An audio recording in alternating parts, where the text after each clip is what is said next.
Bueno, nosotros en este proyecto Elemento lo que hicimos fue un diseño de un molino con el fin de recuperar la producción perdida por galletas defectuosas en la confitería Flor de Venezuela.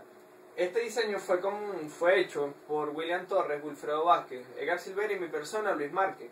A continuación se va a hacer el resumen de cada uno de los capítulos. Este diseño se va a encontrar conformado por 5 capítulos, los cuales van a estar desarrollados a continuación.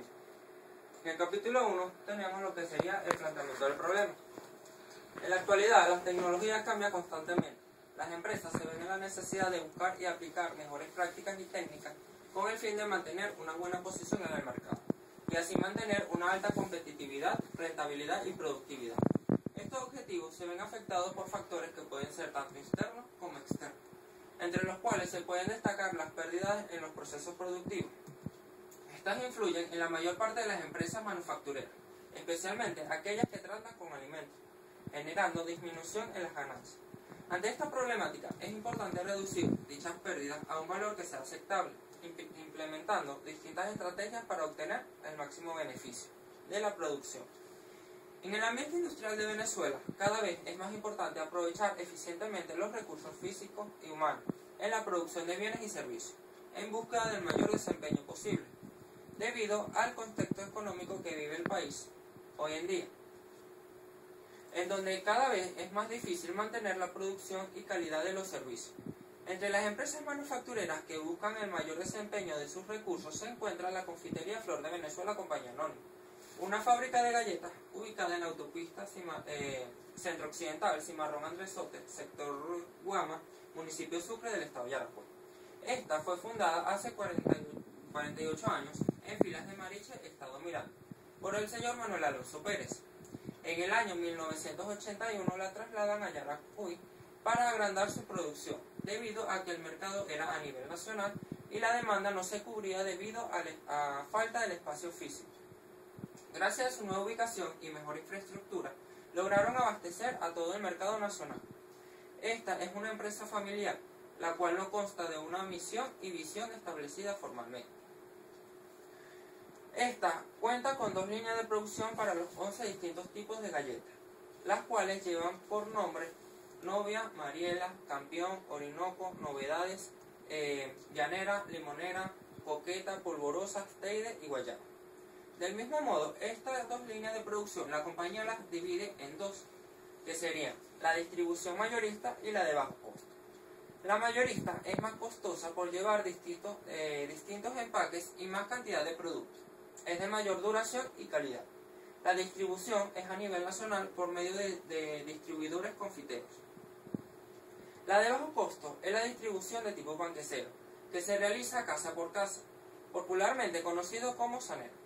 Esta requiere una menor cantidad de productos y su duración es menor por no poseer empaques apropiados. Para ejecutar la distribución mayorista o de bajo costo, la empresa cuenta con 4 vehículos tipo 350 con cava.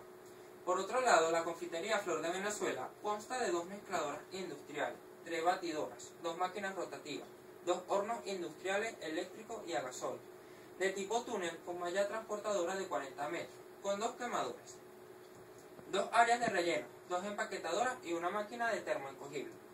Para la mano de obra, esta empresa posee 80 empleados, las cuales 2 son técnicos en alimentos, distribuidos en las distintas maquinarias, estando la mayoría de ellos en la sección de relleno.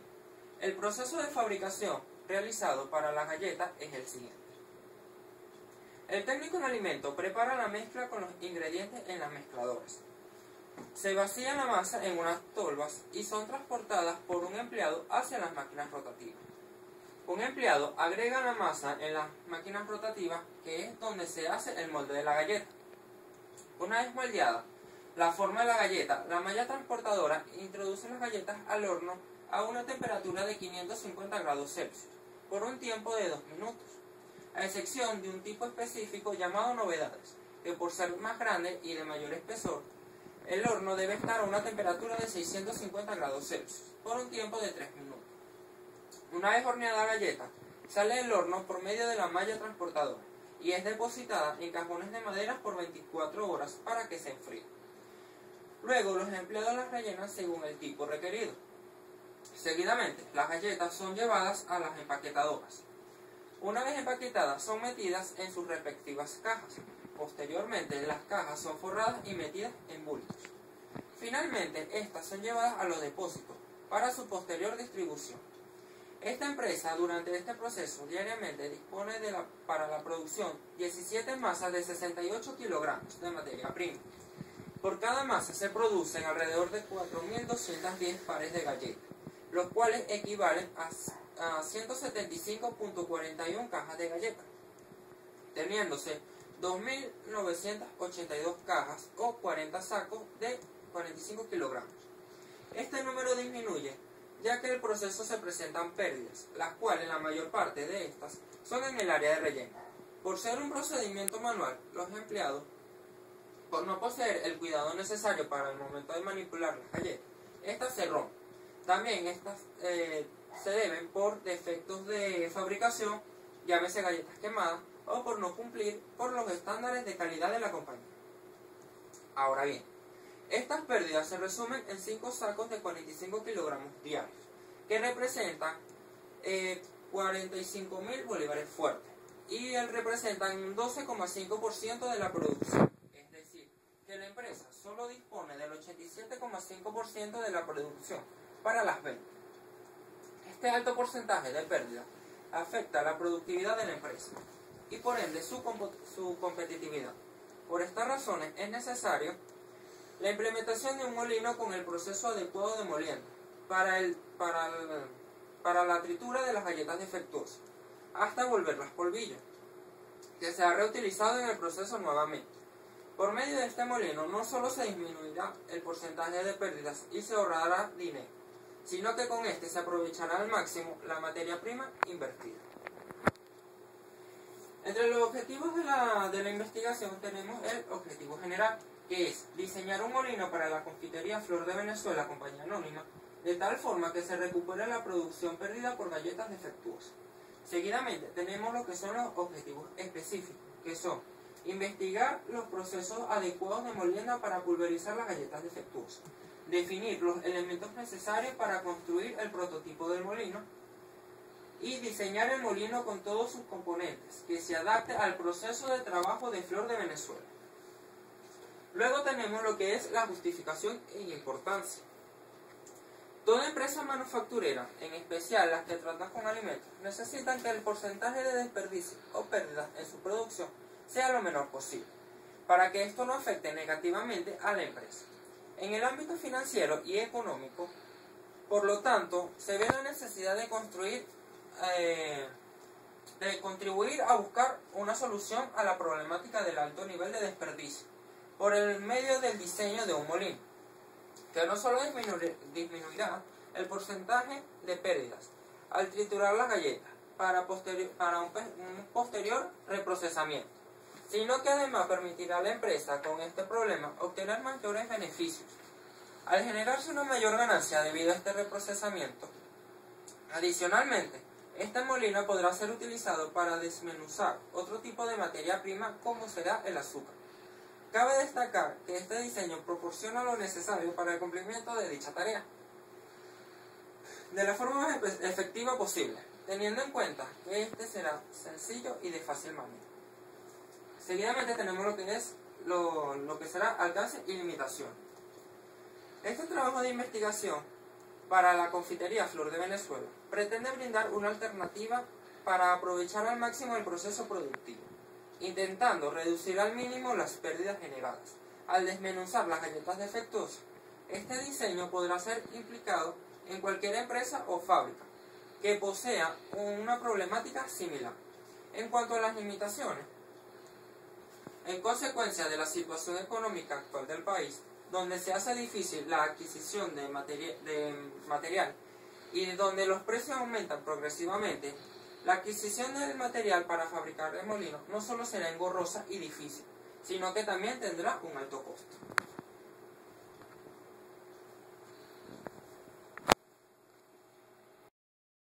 Bueno, iniciando lo que es el capítulo número 2, yo voy a iniciar lo que es la primera parte del marco teórico, la cual es conocida como los antecedentes de la investigación. En el transcurso de esta investigación del problema de estudio se realizó una revisión documental sobre los temas relacionados con lo que es el diseño de molinos para procesar alimentos con la finalidad de mejorar la producción. En este caso nosotros analizamos 3 antecedentes, ordenados cronológicamente, donde el primer antecedente trata sobre el diseño y construcción de una máquina para la elaboración de alimentos y materiales. Esto se hace con el objetivo de un trabajo especial de grado, donde se diseña y se construye una máquina para la elaboración de estos mismos. Se dice también que se hace con la elaboración de estos mismos para que el alimento sea procesado de pequeños tamaños como de fideos llamados pellets. Para la elaboración de estos, la máquina debe procesar harinas de origen vegetal, cumpliendo con diferentes procesos que permitan darle al alimento elaborado la composición y la consistencia deseada. A su vez, este antecedente nos deja como los conocimientos adquiridos durante la carrera, aquellos conocimientos referentes a lo que es el diseño de mecanismos y elementos de máquinas, como también por otra parte se encuentra la higiene y seguridad, el mantenimiento, entre otros. Definiendo lo que es el segundo antecedente, se dice que Rueda, en su tesis de grado, donde él optó al título de ingeniero mecánico, que ya por título diseño y construcción de molinos de martillo, su trabajo tiene como objeto implementar un método más económico y a la vez más eficiente para la producción de harina, implementando este tipo de molinos, ya que se dice que su nuevo proceso reducirá los costos y los tiempos de producción. Definiendo el último antecedente, se dice que Duverly en el 2012, en su título de proyecto de diseño y construcción de una máquina para el reciclaje de fibra de vidrio, se realizó este diseño con el fin de proteger al medio ambiente y aprovechar los desperdicios de fibra de vidrio utilizada en la empresa Sepolfi. Lo que vendría, ahora bien, una vez definido estos antecedentes, vamos a pasar a lo que son las bases teóricas que sustentan estas investigaciones. Donde antes de mencionar estas de aquí, hay que mencionar primero las que son de diseño, donde se dice que el diseño de elementos de máquina ha evolucionado desde el diseño y el cálculo de fórmula de forma manual hasta hoy en día, donde todo el diseño puede llevarse a cabo mediante una computadora haciendo uso de software avanzado. También se dice que el diseño de elementos de máquinas contiene un alto dominio de teoría y técnicas establecidas por varios autores que han investigado esta área, lo cual facilita el proceso conocido como diseño. Así, por parte del diseñador o el grupo de diseñadores se deben tener criterios establecidos y basados en hechos reales, principalmente coherentes, con el fin de elaborar diseños óptimos y que cumplan con su función y finalidad. Como otro término, podemos definir lo que es transmisión de potencia, que según Richard en el año 2012, se dice que los elementos flexibles o elásticos como bandas, cables, cadenas y otros similares se emplean en los sistemas de transporte y para transmitir potencia a distancias comparativamente largas. Con frecuencia estos elementos se usan como reemplazo de engranes, ejes, cojinetes y otros dispositivos de transmisión de potencia relativamente rígidos. En muchos casos su empleo significa el diseño de una máquina y reduce en gran medida el costo. Además, puesto que estos elementos son elásticos y suelen ser bastante largos, tienen una función importante en la absorción de cargas de impacto y en el amortiguamiento. También el aislamiento y los efectos de vibraciones, lo que es una ventaja importante para la vida de la máquina. Como otro punto tenemos lo que son las bandas, quien también la misma persona lo define como aquellas poleas abombadas que se emplean para bandas planas y las poleas ranuradas o acanaladas, para bandas redondas y en B. Las bandas de sincronización requieren ruedas dentadas o catarinas. También se dice que en todos los casos, para que su operación resulte adecuada, los ejes de las poleas deben estar separados por una cierta distancia mínima, que depende del tipo y tamaño de la banda. También se dice que, entre otras características de la banda, se encuentran que estas se pueden emplear para distancias grandes entre centros, así como también se hace una sección en el caso de las bandas de sincronización, donde existe un centro de deslizamiento y fluencia y por lo tanto la relación de la velocidad angular entre los ejes del impulsor y el impulsado no es constante ni exactamente igual a la relación de los diámetros de las poleas. En algunos casos también se requiere una polea guía o tensora para evitar ajustes en la distancia entre centros, que por lo general se necesitan debido al envejecimiento o la instalación de bandas nuevas. Definiendo otro término se encuentra el sistema de apoyo dentro del diseño de la mecánica, donde se hace el estudio de eje. En este abordaje teórico se dice que una flecha es un elemento rotatorio que por lo general es de sección transversal circular y se emplea para transmitir potencia o un movimiento. Ella constituye el eje de rotación o oscilación de elementos como lo son los engranajes, poleas, volantes de inercia, manivelas, catarinas y miembros similares. Y además esto controla la geometría de su movimiento. Cuando se deciden los diversos aspectos de un enfoque de diseño, es necesario tomar en cuenta que un análisis de esfuerzo en un punto específico de un eje se hace solo mediante la geometría de todo el eje. En diseño, por lo general, se localizan las áreas críticas, se dimensionan para cumplir los requisitos de resistencia y después se dimensiona el resto del eje para satisfacer las necesidades de los elementos soportados por este. Entre una de las características se encuentra lo que es la configuración de los ejes, en la cual se hace para lograr el desempeño deseado en los ejes. Es necesario configurar dicho eje de tal manera que los componentes transmitan potencia necesaria si es el caso, o de forma general que cumpla el rol por el cual están colocados dicho eje. También se dice que la configuración general de un eje, para acomodar los elementos que lo conforman, como puede ser un ejemplo, los engranajes, cojinetes, poleas, debe especificarse en los primeros pasos del proceso del diseño. Esto se hace con el fin de poder realizar un análisis de fuerza de cuerpo libre y de esta forma obtener los diagramas de cuerpo de momento cortante. Por lo general, la geometría de un eje es la de un cilindro escalonado, donde el uso de los hombros o resaltos constituye un medio excelente para localizar de forma axial los elementos del eje y de esta forma ejecutar cualquier carga de empuje necesaria. También lo que es como los sistemas de apoyo dentro del diseño de la máquina, tenemos los elementos de contacto rodante, donde se puede definir como en las máquinas y mecanismos que se utilizan con gran frecuencia órganos de transmisión de movimiento y muy especialmente los de movimiento de rotación, entre los que se destacan los árboles y ejes. Los árboles irán apoyados sobre unos soportes dispuestos en sus extremos, debiendo estar estos soportes suficientemente dimensionados para poder resistir con toda seguridad los esfuerzos que le transmitan aquellos. El árbol no gira directamente sobre el soporte, sino que entre ambos se sitúa un elemento intermedio denominado cojinete. En este cojinete, el rozamiento que se produce como consecuencia del giro del árbol no debe sobrepasar los límites admisibles, reduciéndose este medio de una lubricación adecuada. Mencionando los tipos de estos cojinetes se encuentran los de deslizamiento, los cojinetes de rodadura, donde se dice que este cojinete de rodadura presentan los rodamientos es mucho más reducidos que los de deslizamiento, y de ahí se deriva una serie de ventajas al utilizar estos tipos de rodamiento frente a la utilización de casquillos, entre los cuales se pueden señalar el escaso rozamiento sobre el arranque, una mayor velocidad admisible, menor consumo de lubricante. También hay menor coste de mantenimiento y menor temperatura de funcionamiento. Para lo que vendría siendo la selección de rodamientos, se fabrican rodamientos en una gran variedad de tipos, formas y dimensiones, donde cada tipo de rodamiento presenta propiedades y características que dependen de su diseño y lo hacen más o menos adecuado para una determinada aplicación. Y la consideración más importante en la selección de un rodamiento es escoger aquel que permita a la máquina o mecanismo en la cual se instala un funcionamiento satisfactorio. Esto se hace ¿para qué? Para facilitar el proceso de selección y lograr la determinación de rodamiento más apropiado para una tarea, donde se deben considerar diversos factores entre sí, donde está el espacio disponible, la magnitud, la dirección, sentido de la carga, la desalineación, velocidad, nivel de ruido, rigidez, montaje y desmontaje.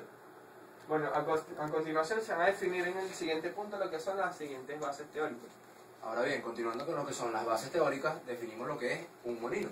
Un molino es un instrumento con el fin de triturar especialmente granos, convirtiéndolos en harina.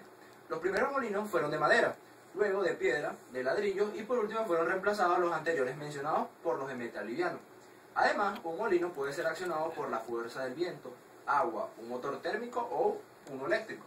Cabe resaltar que en la actualidad los granos se muelen mediante energía eléctrica o energía térmica, mientras que los mecanismos consisten en una serie de rodillos apretados mediante muelles, que son molinos de barra, que van desmenuzando el grano y a su vez se van depositando en un sistema que generalmente funciona por centrifugación.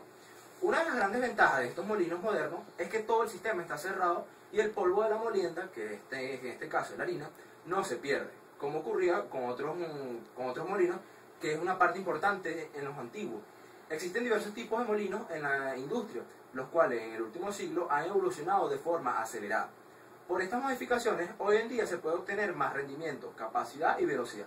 Con lo que son los tipos de molinos, entramos con lo que es el molino de viento. Un molino de viento tiene orígenes muy antiguos. Se dice que en el siglo se encontraban algunos de estos en las ciudades. El rasgo de este molino estaba en la rueda que sujetaba las aspas, que era horizontal y estaba aguantada sobre un eje vertical. 5 siglos después aparecen los primeros molinos en Europa, con otros rasgos. Este nuevo tipo de molino consistía en una torre totalmente de piedra anclada por una estructura rotativa de madera que soportaba el eje del molino y la maquinaria superior del mismo. El principio de este molino es de convertir el viento en energía útil. Posee aspas de entre 3 y 9 metros de longitud y esta está unida a un eje común. La fuerza ejercida por el viento hace que dichas aspas giren a ciertas velocidades, produciendo así la energía. Pasamos a lo que es el molino de rodillo. Este tipo de molino es el utilizado en la actualidad. Está compuesto por 2 rodillos, generalmente es construido de hierro fundido o de acero colado. Estos rodillos tienen la superficie estriada y dan el sentido contrario el uno al otro a velocidades reducidas. Además, estos molinos son graduables. Esto hace que se reduzca la separación entre los rodillos para reducir el tamaño del grano. Cuando el grano pasa por el proceso de trituración, la granulometría de la harina llega a ser de 0,05 milímetros. Ahora pasamos a lo que son los molinos de martillo. El primer molino de martillo constaba de un mortero que presionaba el grano sobre la superficie, que generalmente era una piedra. Con el pasar de los tiempos, el mortero fue reemplazado por un martillo más pesado. Hoy en día, los molinos de martillos han reemplazado el martillo de madera por una serie de martillos de metal, ubicados horizontalmente sobre un eje que rota. La fractura del grano no se produce por frotamiento, sino por el choque, o sea, por el impacto y el corte entre los martillos y el grano entero o trozos de ellos. El grano absorbe la energía necesaria potencial del martillo en la caída y en dicha energía es necesaria para la trituración o fractura de grano. Este tipo de molino opera más por el impacto que por presión. El eje se hace girar a altas velocidades y la fuerza centrífuga hace que los martillos salgan hacia afuera de los patos. Es importante saber que se usan martillos de diferentes pesos y secciones. Lo que es la trituración y la molienda, esto es un proceso de reducción de tamaño de un sólido, que a pesar de ser un proceso físico en el cual no hay un cambio de naturaleza interna, es de gran uso en los procesos industriales, a través de la fractura, corte o flotación. Cabe destacar que la reducción dimensional, que son los tamaños, es un paso importante en muchos de los procesos que transforman las materias primas en productos. En los productos finales. Las industrias como cantera, las de metales o las de cemento hacen una reducción de sus procesos a grandes escalas y las industrias como las de alimentación y farmacéutica sobrellevan la reducción dimensional en algunos de sus etapas. Por otra parte, la molienda es de uso común y se refiere a la pulverización y a la dispersión del material sólido. Pueden ser productos de alimentación o también puede ser piedras o cualquier otro. Lo que es el material sólido. Una tolva es un dispositivo similar a un embudo de gran tamaño destinado al depósito o canalización de materiales granulares o pulverizados, entre otros. Por otra parte, es una caja en forma de tronco de pirámide o de cono invertido y abierta por debajo, dentro de la cual se echan granos u otros materiales para que caigan poco a poco en los martillos o en el molino. En pocas palabras, es un dosificador de material. En ocasiones se monta sobre un chasis que permite el transporte o también puede ser fijo. Definiendo un poco lo que es galleta, este es un pastel horneado y seco del tamaño de un bocado, que puede conservarse varios días. Está hecha de base de harina, mantequilla u otro tipo de grasa, azúcar y a menudo huevo. Además de los indicados como básicos, las galletas pueden incorporar otros ingredientes, que esto hace que la variedad sea muy grande. Pueden ser saladas o también pueden ser dulces, simples o rellenas o con diferentes agregados, como lo pueden ser frutos secos, chocolates, mermeladas, entre otros. Los ingredientes son principales, los ingredientes son principales, que son la harina de trigo blando, el azúcar, la sal, la leche, la lecitina, el antiglutinante, el bicarbonato, el sodio y agua. Para algunos tipos de galletas es necesario que haya un cierto desarrollo de gluten, mientras que para otras galletas, aquellas que tengan que ser fácilmente desmenuzadas y sin prácticamente elasticidad, no se debe desarrollar gluten. El alto contenido en azúcares, bajo contenido en agua y el pH alto dificultan la formación del gluten.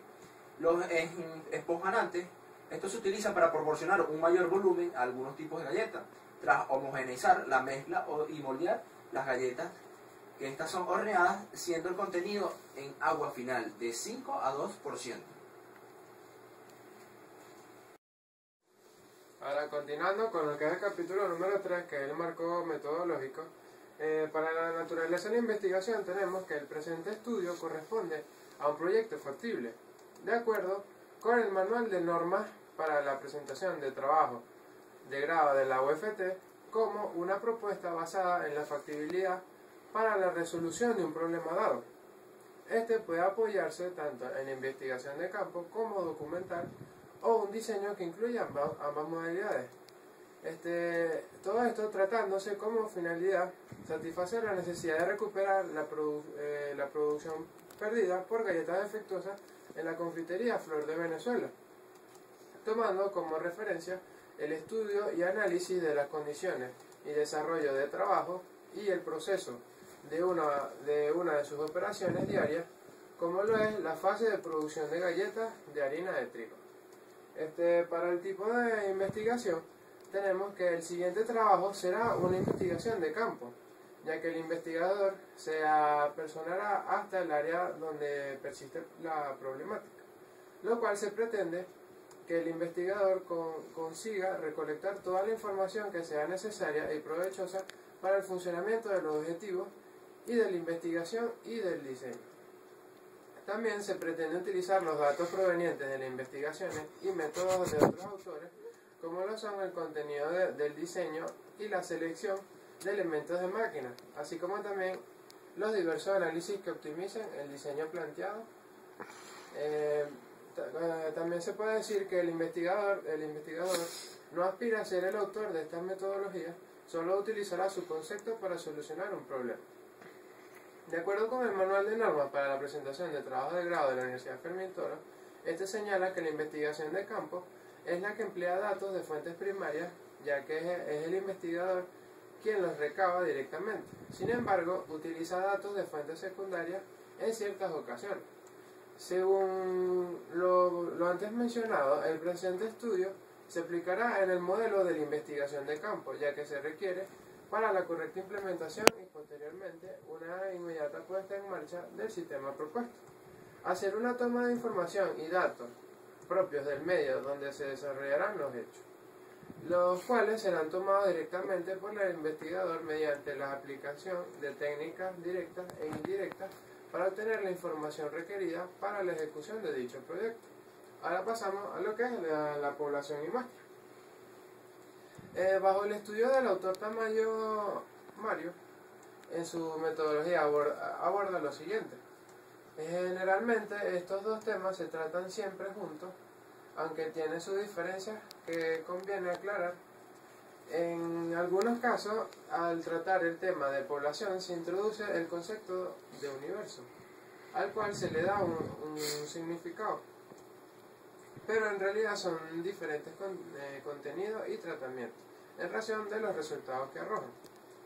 Ahora, definiendo lo que es la población según Hernández, este lo define como una población es el conjunto de todos los casos que concuerdan con una serie de especificaciones.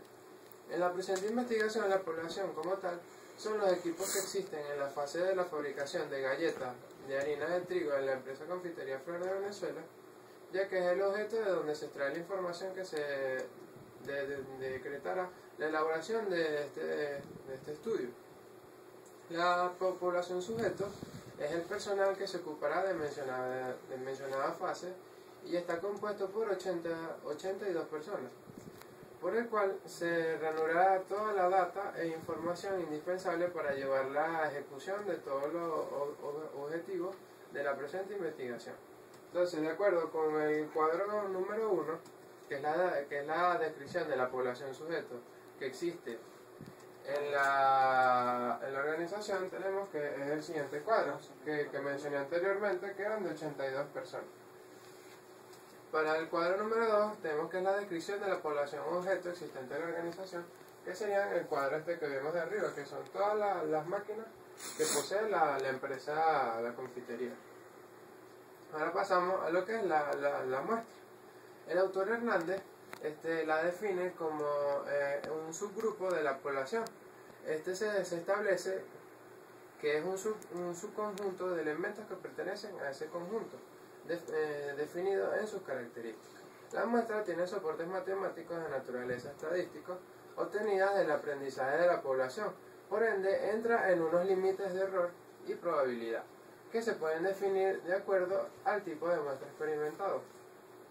En la presente investigación, la muestra es semejante a la población planteada. Por aquí podemos ver que es la muestra que es el cuadro número 3, que es la descripción de la muestra sujeto existente en la población. Para esta tomamos el 50% de esta, que sería el gerente, el subgerente y los obreros, que serían 42 personas. Y para el cuadro número 4 tenemos la muestra de los objetos existentes en la organización, que esta se tomó la totalidad. Ahora pasamos a lo que es las técnicas y recolección de datos. Herrera define, se refiere al respecto, que se entiende como técnica al contenido o forma particular de obtener datos o información. La aplicación de una técnica conduce a la obtención de información, la cual debe ser resguardada mediante un instrumento de recolección de datos.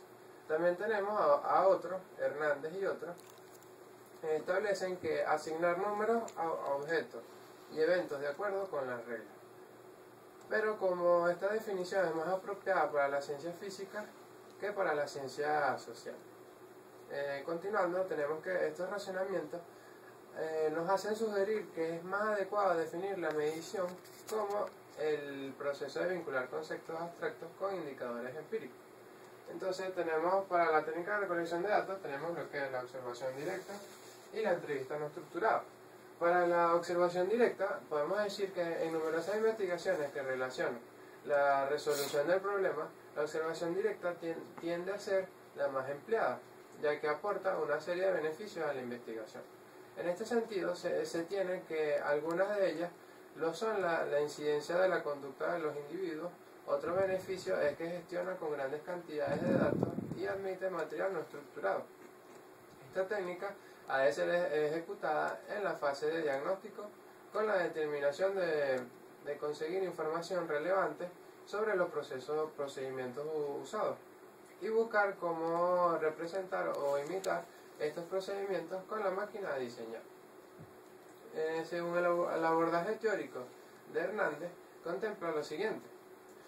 La observación consiste en el registro sistemático, válido y confiable de comportamiento o conducta manifiesta.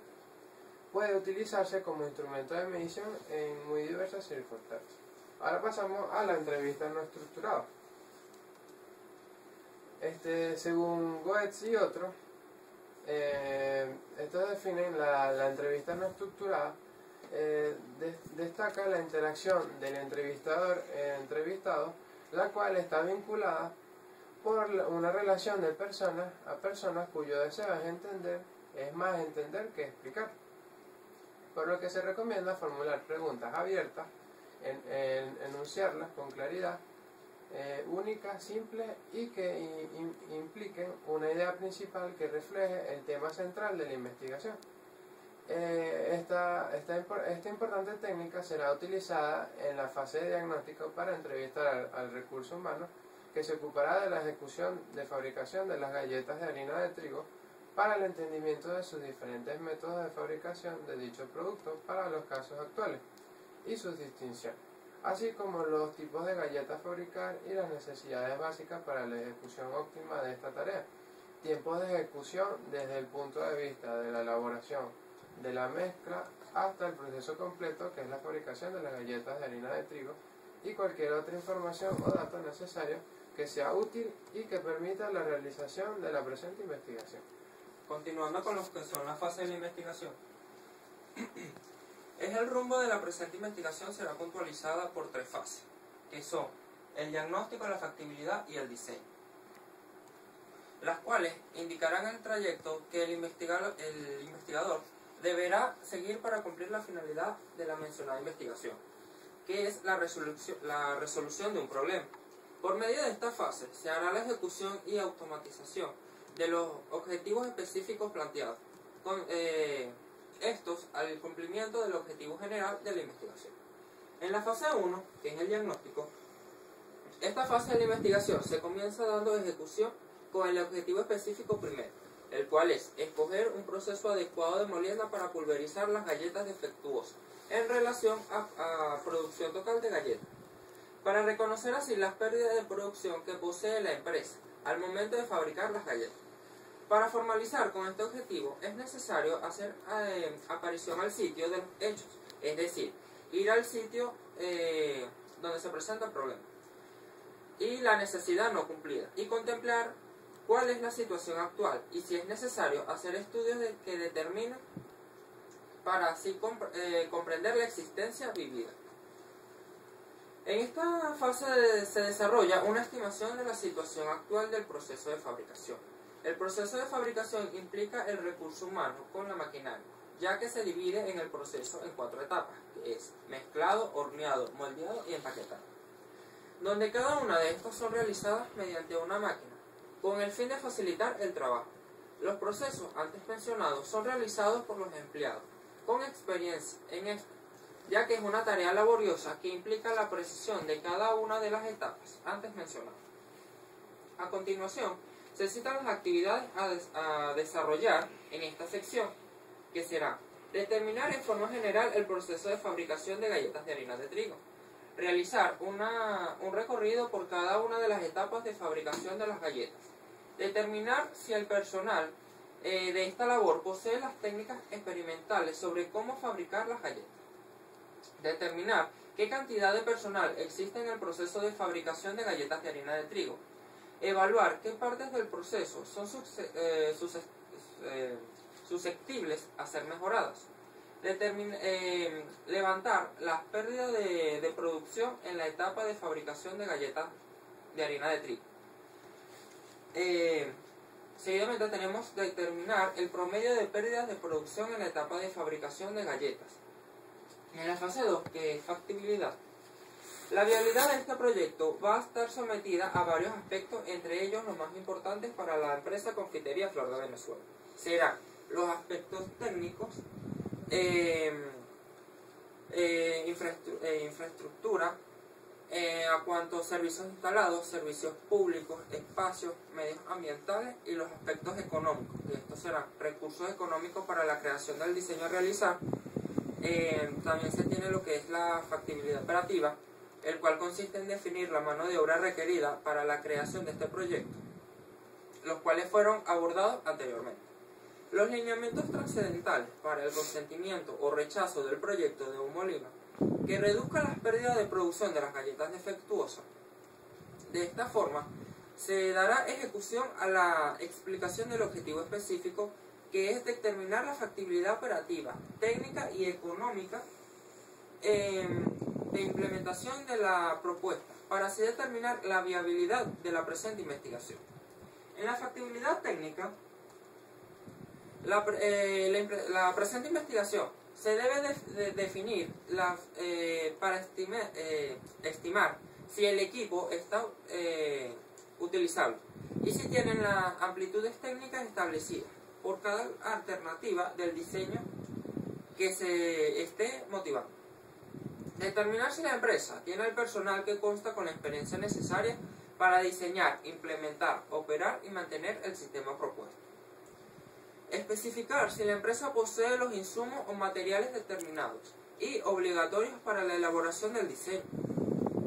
Determinar si en la empresa actualmente se tienen los equipos para la adecuación y elaboración del diseño propuesto. En la factibilidad operacional, Esta factibilidad comprende una determinación de la probabilidad de que un nuevo sistema se use como se estima. Y para evaluar esta factibilidad se realizan las siguientes actividades, que son: determinar el grado de conocimiento del personal que opere de la máquina a diseñar. Determinar si el personal identifica los elementos que integran la máquina. Evaluar si la empresa posee el personal adiestrado para el montaje, mantenimiento y operación del diseño a realizar. Con respecto a la factibilidad económica, estos análisis abarcan lo que son análisis de costo y factibilidad enlazados con cada alternativa propuesta del proyecto. Con dicho análisis, todos los costos y factibilidades de alcanzar y ejecutar cada procedimiento variable, se define y se ejecuta una comparación de estos. Se comienza comparando los costos deseados de cada alternativa en la rentabilidad deseada, para garantizar que los beneficios sean mayores a los costos. Para acortar esto, se elaboran las siguientes actividades. Estimar los costos de adquisición de los materiales para elaborar el diseño propuesto. Determinar los costos de fabricación de la maquinaria diseñada. Determinar los costos totales que implican la creación del diseño. En la fase 3, que es el diseño, se orienta a la función del diagnóstico elaborado en el área de producción, de la infraestructura instalada, de las disposiciones espaciales necesarias para el montaje del sistema y, por último, el diagnóstico de la factibilidad metodológica motivado por las circunstancias económicas en función de tratar de hacer la mejor inversión beneficiosa. Se diseñará todas las partes del sistema tales como bandas, rodamientos, elementos mecánicos de sujeción, ejes, entre otros. Por medio de los procesamientos de datos matemáticos, pudiendo construir el tamaño, la potencia y otros lineamientos de gran importancia para el molino de galletas diseñado para la empresa Confitería Flor de Venezuela. A continuación se abordan las actividades a ejecutar, que son recopilación de información, metodología del funcionamiento de máquinas para la fabricación de galletas, aprendizaje de alcances de trabajo y su colocación ideal, y la consideración para el cual está propuesto dentro del proceso. Ejecución de los cálculos de transmisión de potencia a través de las bandas para generar el movimiento y funcionamiento general y óptimo. Selección de cada equipo o componente que constituye el diseño. Realización del diseño del equipo propuesto. Elaboración de planos del diseño para observar, realizar cálculos y apreciar el diseño terminado.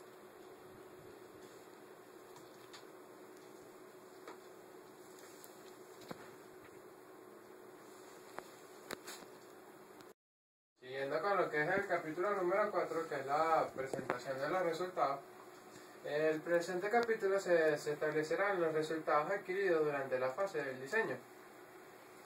En este pasamos a lo que es se ponen los resultados de todas las fases de la investigación. Pero en este proyecto solamente establecimos lo que fue la fase de diseño en función de los objetivos específicos de la investigación para el cumplimiento del objetivo general de la investigación. Entonces tenemos que la fase de diseño, en esta fase de la investigación, se contempla la realización de todos los cálculos necesarios y obligatorios para demostrar si el diseño propuesto cumple o no con las exigencias requeridas para solventar la problemática existente en la confitería Flor de Venezuela. Para se realizaron los cálculos necesarios para aquellos componentes que posee el diseño, que fueron dados en la asignatura de elementos de máquinas 2, como son bandas y rodamientos. Se abordaron y desarrollaron las actividades realizadas en esta fase. En primer lugar debemos ejecutar los cálculos de transmisión de potencia a través de bandas para generar el movimiento y funcionamiento general y óptimo. Entonces, en este punto, el diseño se realizó en base a un motor que fue prestado por la Confitería Flor de Venezuela, el cual posee 2 HP de potencia con 3600 revoluciones. Entonces, para este diseño, lo primero que se tiene que establecer es la potencia de diseño, la cual se establece con la siguiente fórmula, que es potencia de diseño igual a factor de servicio por la potencia que sería la del motor. Entonces, con la siguiente tabla se establece lo que es el factor de servicio. Entonces tenemos que como nuestro motor será eléctrico, con un par torsional normal, y este molino va a trabajar menos de 6 horas diarias, entonces tenemos que el factor de diseño se va a encontrar de este lado. Pero en estas partes podemos ver que en esta sección que dice elevadores de cagliones, máquinas textiles y molinos de martillo y transportadores pesados, tenemos que el factor de diseño será de 1,2. Entonces, como multiplicando 1,2 por la potencia, tenemos que la potencia de diseño será de 2,4. Ahora vamos a lo que es la selección de la sección de la banda, que sería, como el motor tiene 3600 revoluciones y con la potencia de diseño, utilizamos la siguiente gráfica, en donde tendríamos 2,4, subimos con 3600 y podemos ver que la sección a utilizar, que sería más o menos como este punto, sería 3BX. Ahora calculamos lo que es la relación de velocidades para así determinar lo que son los diámetros de las poleas a utilizar, tanto la motriz como la conducida. Entonces, haciendo una serie de cálculos, determinamos que la polea motriz tendrá un radio, un diámetro de 2,24 pulgadas, pero este no es un valor estándar y por lo tanto se selecciona el valor de 4,45 pulgadas. Ahora, con la relación de velocidad que calculamos anteriormente, que tenemos que sería de 2,4, se determina lo que es el diámetro de conducido, que sería simplemente multiplicar el diámetro establecido, que era de 4,45, por la relación de velocidad, teniendo un valor de diámetro conducido de 10,68. Este valor tampoco es estándar y por lo tanto se toma el siguiente valor, que es de 10,55, que este sí es un valor adecuado. Ahora pasamos al cálculo de la velocidad real de salida. Anteriormente, en el cálculo de la relación de velocidad, la velocidad que debe llevar el molino debe ser de 1500 para que tenga un trabajo óptimo. Entonces vemos aquí que con el diámetro de salida, vemos que la salida real es de 1448,23 revoluciones por minuto, el cual es un valor aceptable. Entonces, con la siguiente tabla determinamos lo que es la potencia nominal de la banda.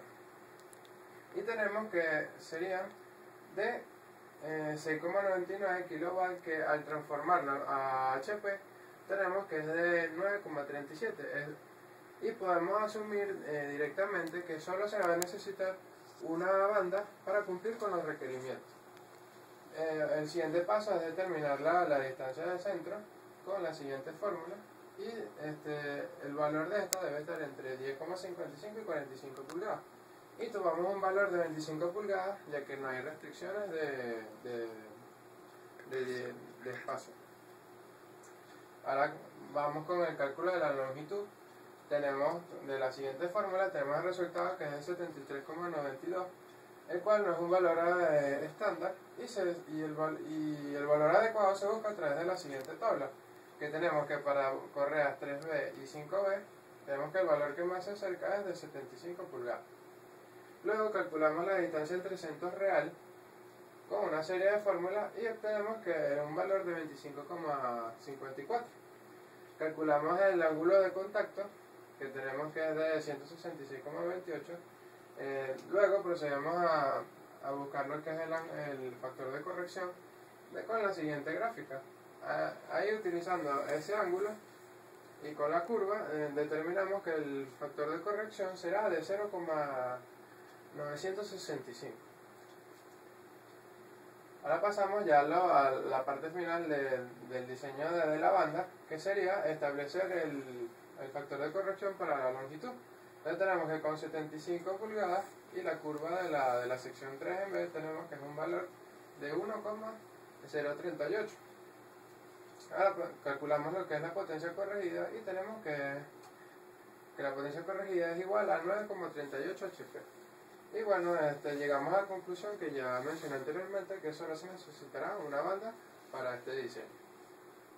Ahora pasamos a lo que es el diseño del eje, del molino. Entonces, en este diagrama podemos ver que el eje va a estar sometido a transmisión de potencia con una polea. Tenemos dos apoyos en los cuales se encontrarán unos rodamientos. Y en esta parte tenemos lo que son las cargas que producirán los martillos. Este diseño se realizó y se asumió con el fin de que cada martillo soportara la máxima carga que el molino va a tener, que serán de 10 kilos, los cuales al transformarlos a libras tenemos que serían 22,05 libras. Tenemos otro diagrama donde es un diagrama de cuerpo libre, donde vemos cómo se encuentran todas las distribuidas las fuerzas. Como primer paso para resolver o para diseñar el eje, calculamos lo que son las torsiones en el punto B y en el punto D. En el punto B, D, tenemos que es un valor de torsión de 88,74 libras por pulgada y la fuerza es de 39,88 libras. Y la torsión en el punto B es igual a 126,79 libras por pulgada. En los siguientes diagramas se determinan todas las fuerzas aplicadas. Tenemos la fuerza en el punto D y la fuerza en el punto B. Tenemos ya aquí un diagrama de fuerzas en el espacio donde están todas las fuerzas aplicadas en el eje. Y procedemos ahora a estudiar el eje o las fuerzas mediante planos individuales, que serían el diagrama YZ y el diagrama XZ. Entonces, en el diagrama YZ determinamos que serían ya como las reacciones, las fuerzas, y tenemos que la fuerza AY y la CY, que serían la de los apoyos, las determinamos y serían de menos 1,065 libras, y la de AY, que sería 15,055. Se realiza el mismo procedimiento en el diagrama XY, se determinan los apoyos, que serían los rodamientos, y tenemos que son valores de CX de 47,565 y de AX de menos 30,555. Ahora se procede a lo que es el diagrama de fuerza cortante para cada plano. Tenemos el plano XZ y el YZ. Ahora procedemos a calcular las áreas de cada uno, que tenemos todos los valores, y calculamos lo que era el diagrama de momento flector, momento cortante, y se determinó que los momentos flectores máximos se encontraban en el XZ, se encontraban en C, y en YZ se encontraban en B. Entonces los momentos flectores, como pueden ver aquí, serían el momento flector en C máximo sería de 119,94 libras por pulgada, y el momento en B sería de 102,118 libras por pulgada. Como el punto B tenemos un momento flector un poco menor, pero la torsión es mucho mayor, se procede a estudiar este punto, en donde utilizaremos el teorema de Sonderberg para esfuerzos equivalentes para determinar en sí para determinar el diámetro como tal que va a tener el eje. Entonces tenemos la fórmula. Entonces, resolviendo todo este sistema de ecuaciones, utilizando tablas y fórmulas del libro Faire. Sustituimos todo eso en la fórmula del teorema de Sonderberg, dejándolo en función del diámetro. En este caso, por tanteo, se determinó el diámetro del eje, que sería de 7,716 pulgadas. Pero este no es un valor muy comercial para fabricar el eje, y por lo tanto se utilizará un valor de media pulgada. El material que se escogió fue de un acero 1015. Ahora, pasando al final de lo que fueron los cálculos, tenemos la selección del rodamiento. Se hizo en base a las reacciones de los apoyos que se calcularon en la parte anterior del eje, que tenemos que la carga radial en el punto A, o sea, la carga total sería de 34,066 libras, y en el punto C sería de 47,48. Se tomará el valor de C, ya que es mayor, porque vamos a hacer un criterio de diseño en el que se van a determinar un mismo rodamiento para ambos puntos. Entonces asumimos una duración de vida de 10.000 horas y una confiabilidad de 99% combinada. Entonces, con una serie de cálculos de vida nominal y del factor de carga, determinamos lo que fue la carga, la carga nominal del catálogo, teniendo un valor de 4,61 kN. Este valor lo utilizamos en una tabla, en un catálogo del SKF, y determinamos que el rodamiento seleccionado va a ser un R8, ya que este cumple con las capacidades de carga, porque tiene 5,4 kN, y posee el diámetro interior igual al de eje, que era el de media pulgada.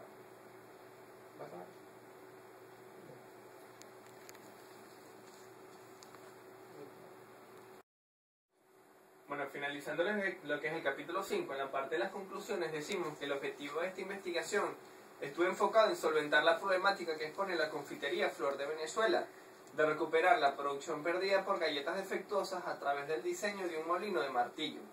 De esta investigación concluimos que se realizó una serie de estudios sobre el funcionamiento de las bandas, poleas, ejes y rodamiento, para de esta manera seleccionar los más adecuados que se ajusten al diseño del molino realizado. También durante esta investigación realizada se logró desarrollar lo que es el ingenio y la lógica. Esto para aplicar conocimientos adquiridos a lo largo de la carrera, tomando en cuenta que se utilizaron herramientas de fabricación como lo es la máquina de soldar, el esmeril, la cegueta, el taladro, así como también otros que sirvieron para dar forma a la estructura del molino. Esta estructura a su vez se encuentra dividida por un marco, el cajón, la tolva de entrada y salida, junto con las bases de la polea. Por otra parte, luego de haber seleccionado todos los elementos necesarios para el diseño del molino, se procede al cálculo de estos mismos para garantizar la factibilidad de dicho diseño. Después de haber analizado y estudiado los objetivos del diseño de dicho molino, concluimos también con que se determinó que servirá para disminuir las pérdidas de producción por galletas defectuosas. Así también el manejo, durabilidad y eficiencia de este molino dependerán del uso adecuado y el mantenimiento realizado de este mismo. Ahora bien, con lo que son las recomendaciones, con base a los resultados adquiridos, se recomienda colocar los rodamientos en la parte externa del cajón para así evitar el desgaste violento de dichos rodamientos por causa del polvillo provocado por la trituración de las galletas y también para su posterior mantenimiento o sustitución. Se recomienda, en segundo lugar, colocar la boquilla de salida en un costado del cajón para que así el material salga de manera centrífuga, provocado por los martillos, y así evitar que caigan pedazos de galletas que no hayan sido pulverizados. En tercer lugar, se recomienda colocar un semicírculo en la parte inferior del cajón, en la parte de adentro, con una separación de 3 milímetros de los martillos, para así asegurar la pulverización total de dichas galletas y que los restos no se almacenen en el interior del mismo. Se recomienda, en cuarto lugar, alargar la tolva de entrada para controlar la dosificación y también disminuir la boquilla de salida de la tolva, de la de entrada, para así asegurar que todas las galletas caigan en los martillos y sean pulverizados en su totalidad. Y como quinta recomendación, como quinto lugar, se se debe requerir el reemplazo de cualquiera de los componentes o elementos de la máquina. Estos deben ser sustituidos por elementos similares o superiores, características técnicas, para así seguir garantizando un desempeño óptimo de la máquina. Bueno, ya con esto concluimos lo que es el proyecto como tal. Y posteriormente daremos inicio a lo que vendría siendo la presentación de la maqueta como tal. Bueno, ya presentando lo que es la maqueta, podemos observar que él se compone por lo que son dos poleas, una correa. Aquí adentro podemos observar que en la parte del cajón tiene la tolva de entrada, en la parte inferior se encuentra la tolva de salida, y dentro del cajón podemos observar lo que vendría siendo los martillos y el eje donde se va a realizar el movimiento del mismo. Entonces el molino funciona de la siguiente forma. Se coloca todas las galletas defectuosas en esta parte. Bueno, en el diseño en papel, esta parte no sería así, sino que estaría conectado directamente a un motor, y sería al revés, en vez de multiplicador sería reductor. Entonces a medida que va girando el motor, el eje, aproximadamente 150 1500 revoluciones, todo el material cae y es triturado y desmenuzado por los martillos, y van cayendo aquí abajo en forma de polvillo. En lo que es la tolva de salida, iría una malla como esta, que sería una granulometría, o sea, controlaría el tipo de polvillo que nosotros vamos a querer que nosotros queramos. Entonces esto lo que va a hacer es como que decirnos qué tipo de granulometría es la que queremos. Entonces ya aquí sabemos que en el diseño como tal va el motor eléctrico de 2 HP, no va esta manivela, y como ya le dije a mi amigo anteriormente, la galleta entra con los martillos, cuando choca con los martillos, impacta, y esto hace que pulverice las galletas. Pero entre otras partes del diseño también se hace esta compuerta con el fin de realizar cualquier mantenimiento a los martillos, como puede ser también cualquier mantenimiento a lo que vendría siendo los rodamientos.